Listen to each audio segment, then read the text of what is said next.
नमस्कार दोस्तों, इस वीडियो में मैं आप लोगों को बताऊंगा ऐसी कौन सी टॉप 5 मिस्टेक्स हैं जो मैनुअल कार ट्रांसमिशन ड्राइवर कर रहे हैं और इसे अगर आप ना करें तो आपकी कार की लाइफ बढ़ जाएगी और कई सारे प्रॉब्लम्स जो कार में आते हैं वो नहीं आएंगे। अगर आप इस चैनल पर नए हैं तो मैं आपको बता दूं, इस चैनल पे car driving tutorials, car reviews, car repair videos और लेटेस्ट न्यूज़ अपडेट्स आते रहते हैं, तो आपको सब्सक्राइब करना और बेल आइकन प्रेस करना बनता है। प्लीज़ सब्सक्राइब करें और बेल आइकन ज़रूर प्रेस करें। तो पहली जो मिस्टेक है जो मैनुअल कार ट्रांसमिशन ड्राइवर कर रहे हैं वो मिस्टेक है कि अपने हाथ को वो गियर स्टिक और गियर शिफ्ट पे रेस्ट करते हैं, यानी उस पर रखे रहते हैं। एक हाथ आपकी स्टीयरिंग व्हील पे और दूसरा हाथ गियर शिफ्ट पे रहता है, गियर लीवर पे रहता है। तो उससे क्या होता है, उससे देखिए पहले आपको समझने की ज़रूरत है कि ये गियर शिफ्ट गियर स्टिक काम कैसे करता है। ठीक है, तो ये जो गियर स्टिक होता है उसके नीचे एक सेलेक्टिंग फोर्क होता है, जो सेलेक्टिंग फोर्क से ही आप गियर को सही गियर में डालते हैं। वो सेलेक्टिंग फोर्क कैसे गियर चेंज करता है, सेलेक्टिंग फोर्क एक रोटेटिंग कॉलर के ऊपर प्रेस करता है।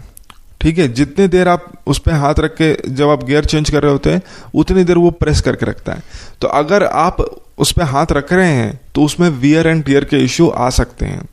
ठीक है, अगर आप तुरंत गियर चेंज कर रहे हैं, आप ज़्यादा देर हाथ नहीं रख रहे हैं, तो वो समस्या नहीं आ सकती। वो वियर की समस्या बहुत समय लगेगा तब जाके होगी, वो नेग्लिजिबल होता है।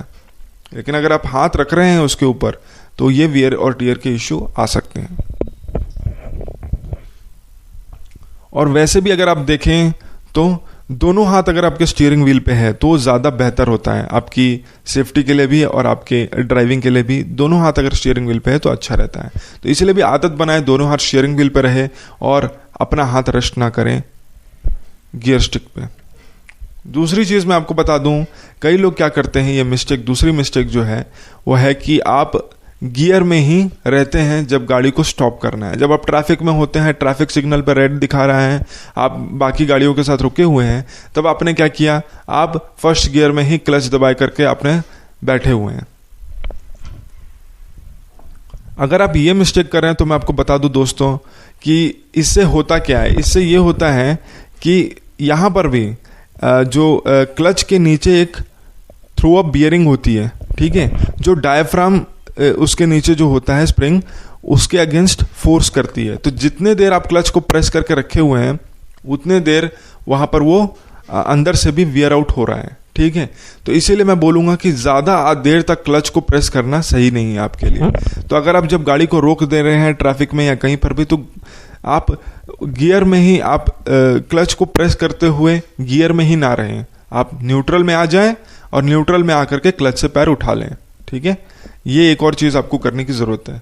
इससे आपकी क्लच की लाइफ बढ़ेगी और ये आपके लिए अच्छा रहेगा। तीसरी मिस्टेक जो कॉमन लोग कर रहे हैं वो ये है कि क्लच का इस्तेमाल कर रहे हैं अपने हिल पर अपनी गाड़ी को रोकने के लिए। ठीक है, तो क्लच जो होता है वो वियर आउट हो सकता है। अगर आप अपने हिल पे, मैंने जब हिल पे कैसे चलाते हैं, ड्राइविंग कैसे करते हैं वो मेथड्स बताए, तो उसमें कैसे करते हैं लोग, तो आपको गाड़ी पीछे जाने लगती है तो उसको कैसे हैंडल करें वो मैंने बताया था आपको उस वीडियो में। तो उसमें मैंने एक मेथड बताया था जो लोग फॉलो करते हैं, वो है कि क्लच और एक्सेलरेटर दोनों का इस्तेमाल करते हैं अपनी गाड़ी को रोकने के लिए। ठीक है, स्टीप हिल पे अगर ज़्यादा स्टीप आपकी हिल है, ठीक है, अगर नॉर्मली तो आप क्या कर सकते हैं, अगर ज़्यादा स्टीप नहीं है, ज़्यादा स्लोप नहीं है, तो आप क्या कर सकते हैं, अपना ब्रेक का इस्तेमाल कीजिए रोकने के लिए अपनी गाड़ी को। थोड़ी गाड़ी पीछे जाएगी वो कोई इश्यू नहीं है, थोड़ी पीछे जाएगी भी तो वापस आप स्टार्ट कर सकते हैं, वापस वो गाड़ी चल सकती है। लेकिन अगर आप एक्सेलरेटर का और क्लच का इस्तेमाल कर रहे हैं इस तरह से कि गाड़ी रुकी है, तो उससे क्या होता है, ज़्यादा देर यह करने से क्लच, खास करके हिल पे, वियर एंड टियर के इश्यू आ सकते हैं क्लच पे, जैसे मैंने पहले बताया।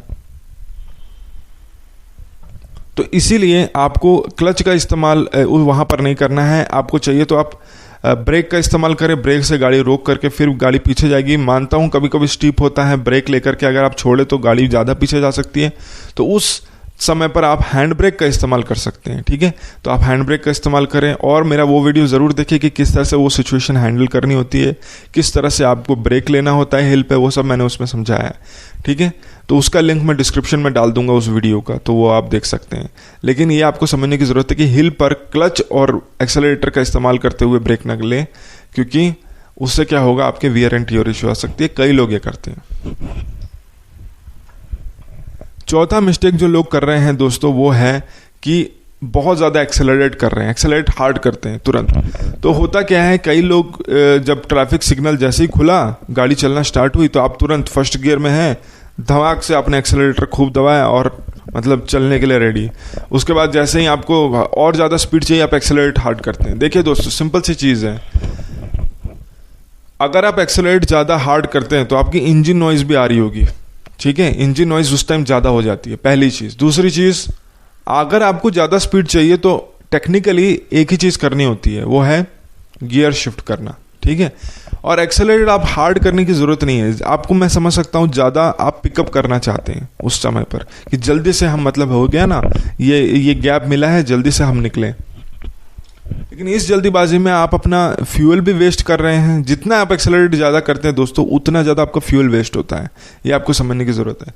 इसीलिए एक जनरल टिप भी मैं दे दूं, अगर आप, एक जनरल टिप दे रहा हूं, ज़्यादा एक्सेलरेटर प्रेस ना करें। मैं जानता हूं उससे काम चल सकता है, मैं जानता हूं उससे ड्राइविंग, लेकिन अगर आपको ज़्यादा स्पीड चाहिए तो आप सिर्फ गियर का इस्तेमाल करें, हायर गियर में जाएं। ठीक है, ज़्यादा मुश्किल नहीं होता है, आप हायर गियर में जाएं और उस हिसाब से तो जितना क्लच प्रेस करना है आप, मैं बोलूँगा कि एक इंच तक का बस आपको ऊपर नीचे होना चाहिए। ठीक है, 1 इंच या 1 सेंटीमीटर, बल्कि उतना ही ऊपर नीचे आप करें। ज़्यादा आपको नीचे करने की ज़रूरत नहीं है, ज़्यादा एक्सेलरेटर प्रेस करने की ज़रूरत नहीं है। आपकी माइलेज भी इंक्रीज़ होगी अगर आप ये टिप्स फॉलो करें, कि माइलेज भी बढ़ेगी। तो इसलिए मैं बोलूँगा कि आप को हमेशा एक्सेलरेट कभी भी बहुत हार्ड मत कीजिए, धीरे धीरे पिकअप कीजिएगा, धीरे धीरे पिकअप करके चलिए। इससे लाइफ भी बढ़ेगी आपकी गाड़ी की और इंजन नॉइज़ भी नहीं होगा। अगर आप हैचबैक गाड़ियाँ चला रहे हैं मिड लोअर सेगमेंट में, तो आप देखेंगे कि उसमें इंजन नॉइज़ बहुत आ रहा होगा, तो वो इसी वजह से, क्योंकि आपसे एक्सेलरेट हार्ड करने हैं। पांचवी बड़ी मिस्टेक जो लोग करते हैं वो ये है कि अपना पैर क्लच पे ही रखे रहते हैं, और ये एक मिस्टेक है जो मैं भी शुरू में कर रहा था। तब मैंने रियलाइज़ किया कि ये करना गलत है। तो इसलिए मैं बोलूँगा आपको कि क्लच जो है, अपने क्या करते हैं, आप ड्राइविंग कर रहे हैं, फर्स्ट गियर में हैं और सेकंड गियर में आया, क्लच प्रेस किया, फिर सेकंड गियर में आ गए, तो आपको क्या करना है कि अपना क्लच से, पेडल से अपना पैर उठा देना है। ठीक है, क्यों? जब भी आप गियर में नहीं हैं तब उसको उठा देना है। 3 चीज़ें उससे होंगी। पहली चीज़ होगी कि क्लच फुल्ली एंगेज, अगर है फुल्ली एंगेज नहीं होता है, जब अगर आप पूरी तरह से पैर ना उठाए, तो अगर आप थोड़ा सा भी पैर रखे हो तो क्लच एंगेज वाली सिचुएशन में थोड़ा आने लगता है, उससे क्या होता है, वियर होगा। फिर उसके अलावा मैं बता दूं, पूरी पावर के साथ आप ड्राइविंग नहीं कर पाएंगे। अगर आपको लग रहा है बहुत ज़्यादा स्पीड पर जाएंगे, क्लच अगर आप प्रेस करके चला रहे हैं हल्का सा भी, तो मैं बता दूं पूरी पावर के साथ अब नहीं चलेंगे। क्लच जितना, अगर सेकंड गियर में कम से कम क्लच पूरी तरह से पैर को आपको हटाना है, सेकंड गियर, थर्ड गियर वगैरह में, ठीक है, तभी आप चलाएं। तो इससे क्या होगा कि आप फुल्ली क्लच एंगेज करके गाड़ी चलाएंगे। ठीक है, उसके बाद वियरिंग का जो प्रॉब्लम मैंने बताया, थ्रो अप बियरिंग, उस पर जो है अच्छे से उसको क्लच जितने देर आप प्रेस कर रहे हैं उतने ज़्यादा वो क्लच थ्रो अप बियरिंग भी प्रेस हो रहा है। मैं बताऊंगा क्लच कैसे काम करता है और गियर स्टिक कैसे काम करता है टेक्निकली एक नेक्स्ट वीडियो में, लेकिन वियरिंग के इशू हो सकते हैं उसमें। ठीक है, तो इस वजह से भी आपको समझने की ज़रूरत है कि आपको, जब आपको गियर शिफ्ट नहीं करना है, जब आप फर्स्ट गियर में नहीं हैं, तो क्लच से टोटली पैर उठा लें। ठीक है, ज़्यादा देर क्लच पे पैर ना रखें, इससे वियर एंड टियर के इशू आ सकते हैं। ठीक है, ये भी एक बड़ी मिस्टेक है जो कई सारे ड्राइवर, नए बिगिनर्स भी करते हैं और कई नॉर्मल लोग भी कर रहे हैं। तो ये सब मिस्टेक्स आप नहीं कीजिए, आपकी कार की लाइफ भी बढ़ेगी और साथ साथ आपके माइलेज भी इंक्रीज होगी, इंजन नॉइज भी ज़्यादा नहीं होगा। ठीक है, वियर एंड टियर के इश्यूज़ भी नहीं आएंगे। तो दोस्तों, अगर आपको ये वीडियो अच्छा लगा तो प्लीज़ लाइक करें, शेयर करें, सब्सक्राइब करें, और मैं अगले वीडियोज़ में आपसे मिलता हूँ। ड्राइविंग ट्यूटोरियल जैसे मैंने कहा वो आने वाले हैं। मैंने रिसेंटली कोई ड्राइविंग ट्यूटोरियल वीडियोस नहीं अपलोड किए हैं क्योंकि ऑलरेडी बहुत सारा कंटेंट दूसरे चैनल्स पे है। मैं चाहता हूँ आपको सच में बहुत हाई क्वालिटी कंटेंट दूँ, इसलिए मैं डिसाइड कर रहा हूँ कि ऐसी कोई वीडियो दूँ जो सच में आपकी बहुत हेल्प कर सके।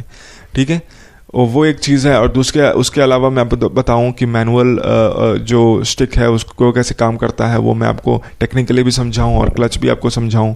बाकी रिपेयर वीडियोस ऑलरेडी इस चैनल पे हैं तो उसे भी देखना ना भूलें। दोस्तों अगले वीडियो में मिलते हैं।